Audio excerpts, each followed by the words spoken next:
ক্যানিগঞ্জ ঢাকা থেকে মোহাম্মদ আরাফাত হোসেন প্রশ্ন করেছে। তার প্রশ্ন হলো, রোজা অবস্থায় ইঞ্জেকশন নিলে রোজা ভঙ্গ হয়ে যায় কিনা? বিষয়টি জানালে খুশি হব। মোহাম্মদ আরাফাত হোসেনকে এই প্রশ্নটি করার জন্য অসংখ্য ধন্যবাদ। তার প্রশ্নের উত্তর হলো, রোজা অবস্থায় ইঞ্জেকশন নিলে রোজা ভঙ্গ হয় না, চাই তা গোস্তে নেওয়া হোক অথবা রগে নেওয়া হোক।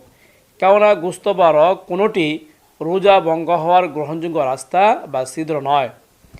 যে মাসলাটি বর্ণনা করা হলো তার রেফারেন্স আপনারা পাবেন আদ-দুরুল মুখতারে 2 নম্বর খণ্ডে 397 নম্বর পৃষ্ঠায়, ফাতোয়া হিন্দিয়ার 1 নম্বর খণ্ডের 203 নম্বর পৃষ্ঠায়, আল বাহর রায়কের 2 নম্বর খণ্ডের 476 নম্বর পৃষ্ঠায়, আপকে মাসাইল আর উনকা হালের 4 নম্বর খণ্ডের 582 নম্বর পৃষ্ঠায় যে মাসলাটি বর্ণনা করা হলো তার উপর আমাদের সবাইকে বুঝে তার উপর আমল করা তৌফিক দান করুক। এরকম আরও ইসলামিক প্রশ্ন উত্তর জানতে চাইলে আমাদের চ্যানেলটি সাবস্ক্রাইব করে আমাদের সাথেই থাকুন। তাছাড়া আপনার কোনো প্রশ্ন থাকলে আমাদের ভিডিওর কমেন্টে গিয়ে প্রশ্ন করতে পারেন।